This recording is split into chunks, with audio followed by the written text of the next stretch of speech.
Jill here. Hello. Welcome to the House Academy show. Real estate investment talk. I'm Stephen Jack Butala. And I'm Jill DeWit, broadcasting from sunny Southern California. Today, Jill and I talk about how she and I got started with House Academy, or how and why Exactly. we actually started House Academy. Why did we do this? I ask myself that question often. I was not bored, by the way.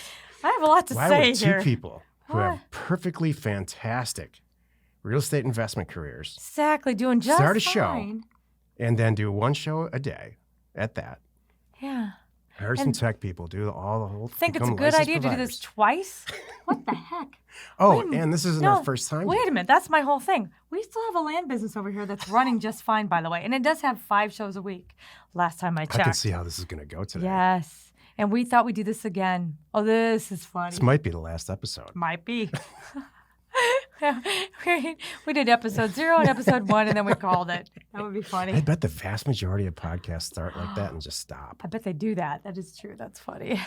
Hey, if you're interested in buying and selling land, because we're not allowed to talk about that on this show, we just recorded episode 1000 of that show. Yeah. This is brand new, so Exactly. go check it out if you're interested. But before you get into it, let's take a question posted by one of our members on the houseacademy.com online community. It's free. Jason asks, how much money does it take to get started in houses? Exactly. I love this. So that's such an interesting question. Here's the components of what you need to actually start buying and selling houses. You need a little bit of seed capital to get offers in the mail. And data. And you need to purchase data. You're going to need to get educated, which is Right. relatively inexpensive, all of that stuff. Right. But I think really what you're asking is, how much is it? I mean, do I have to buy a house? That's what I Like, think what's- people hold people yeah. back. I really do. I think so many people come into the going, well, this is great. I don't have $500,000.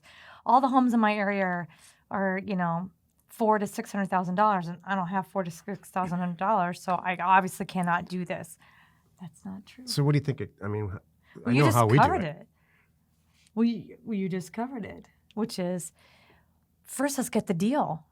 That's really what you need up front is the funds to get educated and get the deal.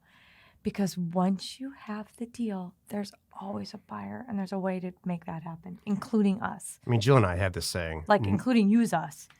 Yeah. Jill and I have this saying, no good acquisition should ever go to waste. Right. So if you're buying a $250,000 to $300,000 house, and I throw these numbers out because this actually the national average, 250, 270, I think is around the national average for a house. Okay. If you're going to buy a house that's today worth $200,000, you're going to buy it for $200,000, you have a signed contract, and it's worth $250,000, $270,000 or some number like that, Jill and I are not going to let that acquisition go to waste. Nope. And we have members, hundreds and hundreds of members in the House Academy that are just here Standing to lend by. money, private lenders. Yep. So, we didn't start. Why did we start this? This kind of rolls into this thing. We didn't start it to have a membership group and to teach how to buy and sell real estate. We don't need to do that at all. In fact, this is not a profit center for us by any stretch. Why the hell did we do it?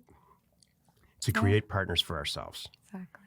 To create people that go out and find deals so that we can get involved and finance the deals with you, or we can provide money partners in our group. Right. To have Everybody a group. wins. So ever since we started this company and the Land Academy division of it, we've been doing more deals and better deals. Exactly. And we have, instead of having 2 or 3 money partners, we have hundreds and hundreds of people that are waiting for the next deal. So that's why we started House Academy. And, it turned out I was very skeptical in the beginning, as everything. I'm constantly questioning what the heck we're doing. She's the one who says that's going to be great. It's going to be awesome. And then we turn it all on, and it turns out she's right. Did everybody get that? I'm so glad this is being recorded. Thank you. I'm glad. Thank you for sharing that. That's great. Yeah, and that's the same for me. It's like how we landed in this whole education arena anyway. It's kind of the same story with houses.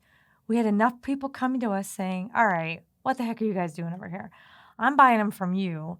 I'm doing a renovation. I'm making money on it. How did you buy it so cheap? And enough people started asking us, and it's hard to one-off help and share and show somebody. We said, okay, fine. We'll make a program. We'll see. Maybe they like it. Maybe they won't. Yeah. And here we are again. And they love it. And now they're getting it. So now we're doing a podcast to help to provide support and answer questions and be here through the whole process. And then as things change, we can update you with new information and new ways to do things. And we all get better and do better deals together.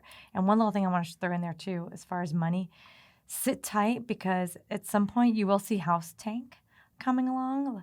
Housetank.com. And that will be a place that you could actually post deals and get funded. Exactly. So that leads me to the next logical question. Why did we start it?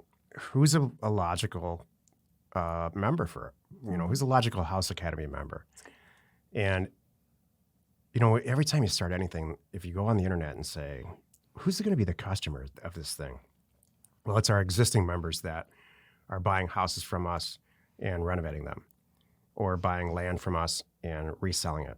So the vast majority of the people that we sell property to are going to, in the case of houses, renovate it and resell it to the end user. Yeah. Or a lot of cases, they buy houses for themselves and then they renovate themselves and move in.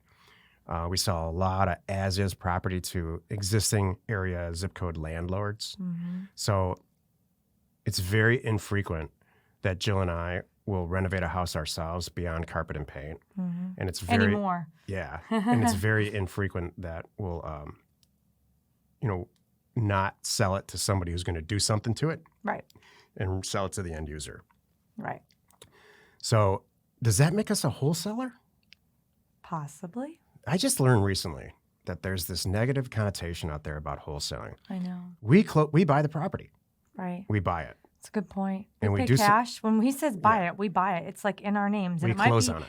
It's closed. It's recorded. We're on the deed. That's it. So when I'm really going and selling the property, then it really is mine. I have control of it, by the way, and that's the part. That's the main reason that we do it this way too. So yeah, so I've been in the business since the mid '90s, and the word wholesale has meant different things throughout that time frame. And right now, it seems to mean find a deal, assign a contract to a landlord, and have him close it and pay you $10,000. Right. That's what we call an assignment, and that is one way to approach this. Right.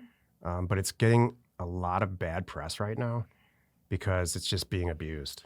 I don't think there's anything wrong personally with assigning contracts between $5,000 and $10,000 on a $200,000 house, but when you start to assign contracts above, the $10,000 dollar number, even if it's an $800,000 house like in California, you're getting a little bit greedy, and you're kind of making not a good name for yourself. So.